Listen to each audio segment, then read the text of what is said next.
Ay, ang sarap mga preni at ang lambot. Para talagang cake. And I'm Fanny from Fanny's Cookery.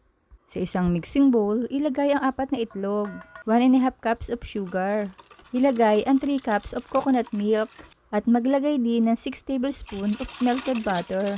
Then isang tasa ng rice flour, 3 tasa ng glutinous rice flour, 3 kutsara ng baking powder, at 1/4 kutsarita ng asin. Sieve lang natin. Haluing mabuti hanggang sa maging smooth na ito. At hahatiin ko ito sa 3. Maglalagay ako ng mango flavor. Dito naman ay ube flavor. At ang isa naman ay mananatiling puti lang. At ibuhos na ang butter mixture. Lalagyan natin ng grated cheese para sa toppings. At salted egg. At i-bake ang mga ito ng 30 minutes, 190 degrees Celsius. Diyan! At palamigin. Then lagyan ulit ng cheese sa ibabaw.